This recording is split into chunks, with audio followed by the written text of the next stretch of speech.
Alright TM Nation, so it's no secret that I love bass, and when it comes to headphones, I have been very vocal in the past about the Skullcandy Crusher line being pretty much untouchable in this department. I have owned every pair of Crushers all the way back to the ones that required a battery, and over the years I also have tried many of the so-called extra bass headphones by Sony, but none of them have been able to give me that subwoofer in the back of the trunk feel like what I get with the Skullcandy Crusher line of headphones. Well, these are the Sony Ult headphones that have been out for a few months, and to be honest, I wasn't really interested in them at launch. I do have the 1000 XM5s, and I really did not see these as being anything more than a scaled down version of those, but man was I wrong, because when I do pick these up, I enjoy using them way more than I do the more expensive pair, for reasons I'll talk about a little bit later. With all of that being said though, the Crushers in general, these are my ANC2s, have held the bass crown for me for several years, but I can say that these are the closest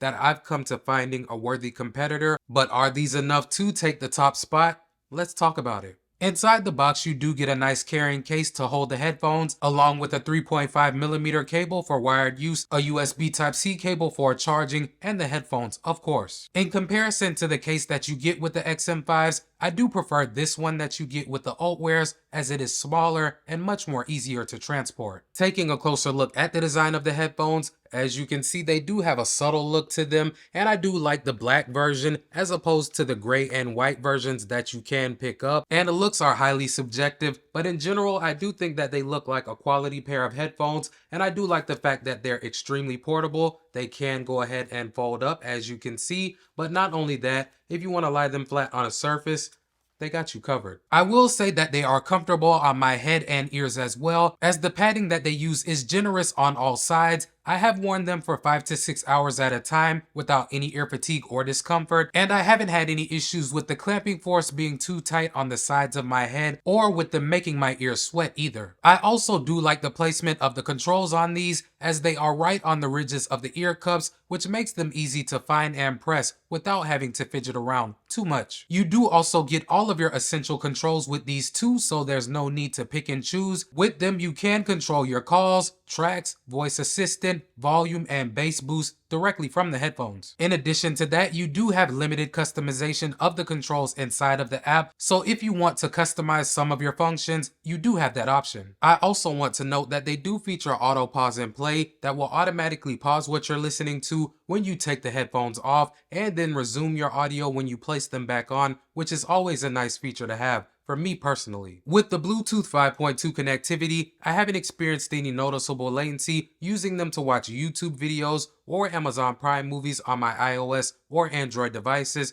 but I do want to note that they don't feature a low latency mode, so if you're a hardcore mobile gamer that requires a near instant response, these may not be the best choice in that area. So that is not one of the features that you'll see inside of the app, but in it you can see the charge left on the headphones, see what codec you're using them in, as they are compatible with AAC, SBC, and LDAC. You can choose from pre-built EQs, create your own, or take the sound test to have the app create one tuned to your hearing. You can have the app analyze your ears to set up the 360 reality audio. It allows you to access the user manual on the go, control the ANC and transparency modes, toggle on or off the adaptive sound control that adjusts to your environment, and access other settings too. Overall, I would say that the app does feel polished, and it is what you would expect from a company like Sony that's been in the audio game for a long time. I've never had any issues with it crashing or anything of that nature, and I do like the fact that you can hear the EQ adjustments in real time, so that you know what needs to be adjusted or when you have the sound exactly how you want it. The call quality with these has also been impressive for me at how they can focus on my speech while rejecting some of the noises going on around me, but as always, I did take samples just so that you guys can judge for yourselves.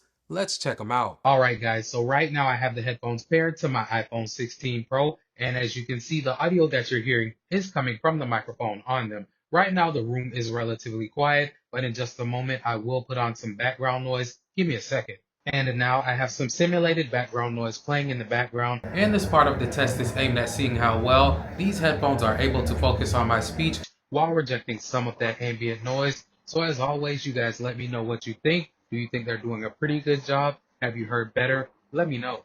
Touching on the ANC performance, these perform very good in this department, and using them right after my 1000 XM5s, there really was not a world of difference in between the two that I could pick up. When I tested the Ult wares outside on my walk, I could faintly hear people talking as they walked by me, but sounds such as birds chirping, the kids playing, and cars passing by me were pretty much drowned out. But like I said, they are a little weaker than the XM5s when it comes to dialogue, because if you're next to someone and they are having a conversation and you don't have the volume set to at least 50%, you'll be able to hear them rather clearly. Otherwise, like I said just a moment ago, I think that they perform really well in the ANC department, and I do think they'll do well for someone looking for something to use on public transit, flights, or just to reduce the sounds going on around them and louder environments. And likewise with the transparency, I also think that they perform well in this area too. Using them in this mode, I was able to pick up what was going on around me within about a 4 to 5 foot radius, which is above average in comparison to other headphones that I've tried with this feature. Getting into the sound quality, out of the box, they did not blow me away or give me that undeniable bass that I've heard everybody rave about, even when I put them in Ult 2 mode, which is supposed to be the most bass that they're capable of. So I did go ahead and create my own custom EQ, because I always do this with earbuds and headphones that give me the option. But if you don't want to take this route, you can easily choose one of the mini stock EQs available, because several of them sound pretty good as well. Once I played with the EQs a bit, the highs came through clearly as I could make out most of the detail in my music. I dialed the mids up just a bit so that dialogue came through a little bit more prominently, and I pushed the bass up quite a bit, pretty much to the max, to get the most out of the low end that I could. This made for a sound signature that was pleasing for me to listen to, and I was surprised at how good they sounded with a little work in comparison to what I got out of the box. What I ended up getting from them was a sound signature that was on the warmer side, with a focus on the bass of course, but not so much that it completely overpowered the other frequencies. In comparison to the Crushers, which you can set to have the bass dominate everything else, the Ultwear headphones are still going to maintain a respectable amount of forwardness with the highs and mids, regardless of how you EQ them. Yes, the bass will become super pronounced if you max out all of the low end settings, but like I said, they will never provide the level of head rattling bass that you'll get with the Crusher Evos or the ANC2s. Those two pairs are very much more like a subwoofer in the back of your trunk, whereas the extra bass headphones that you get with the Sonys simply take the low end that you would get with a pair of Sony headphones like the XM5s and push it up a couple of notches. With the Crusher line, you really feel the drivers inside of the headphones moving and get the rumble of a subwoofer, which is not a feeling that I get with the Sonys. The main thing that I appreciate about these though is that they do get more than loud enough for my personal liking,